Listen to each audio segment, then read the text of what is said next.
Welcome to another video, family. Today we're going to be addressing the corporation that is the United States of America's two main problems. One is economic and one is racial. Okay, let's start with the economic first.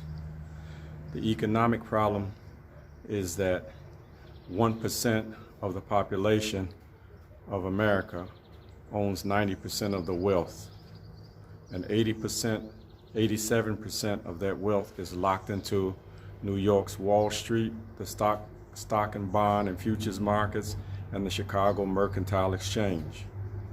So that leaves only 10% of America's wealth to be shared by the rest of the masses of the people.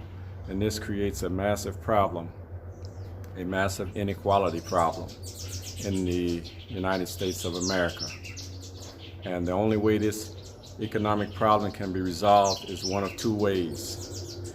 Either the masses who don't have, especially those who are classified as quote-unquote black, the only way that wealth will be shared equitably is for so-called black people to take that wealth. Another way is that those who own the 1% willingly share this wealth equitably among so-called blacks and the rest of the population, which is highly unlikely. So until this economic problem is solved, then America will have major problems. But a bigger problem that the United States of America has is racial.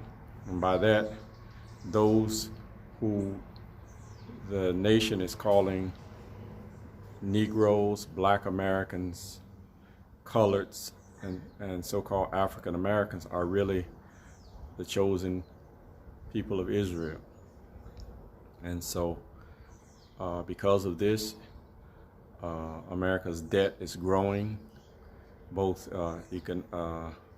in its debt for what it has done to the chosen people, and its ongoing debt of the racial discrimination and white supremacy that is institutionalized within all of the fabrics of the society, of the nation. So until these things are corrected or addressed, then nothing's going to really change. Not voting, not marching, not any of those things. One quick thing about who are the ownership of the wealth and following the money. We know that in 1929,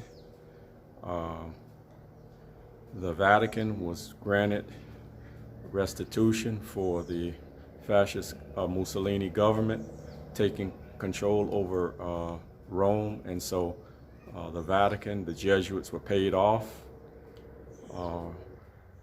in a lot of money, and they were paid in lira, and because of this lira was strong, they were able to either create the stock market crash of 29 or to take advantage of the stock market in 29 and come in, and because the lira was much stronger than the US dollar, they were able to buy into the top Fortune 500 companies of the United States of America at pennies on the dollar. So this is one of the secret owners who owns the corporations that trade on Wall Street and the Chicago Mercantile Exchange.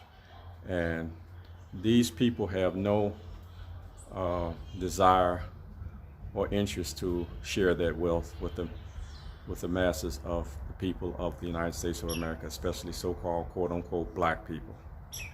Okay, another big owner that's hidden in Wall Street and the Chicago Mercantile Exchange and these Fortune 500 companies is what's called the Borman Fund. The Borman Fund, where Martin Bormann was a Nazi, and when the Nazi Germans knew that they were losing the war, Bormann began to use the stolen wealth that the Nazis had looted in the Second World War from all of Europe they began to invest that money into the top European and United States major banks and corporations, okay, after the Second World War. So this is another secret owner of Wall Street and the Chicago Mercantile Exchange companies and stocks and bonds and all of that. So, and the Nazis also have no interest in sharing that wealth, okay. So also Japan was raping Asia for over 50 years, and the majority of that loot was stored in the Philippines, and it became what is known as Yamashita's gold, and it was stored in caves in the Philippines, and the military, U.S. military intelligence and the CIA found out where this treasure, this loot was stored, and they were able to get their hands on some of this treasure and loot. And the military, U.S. military intelligence and the CIA formed what is called the Black Eagle Trust.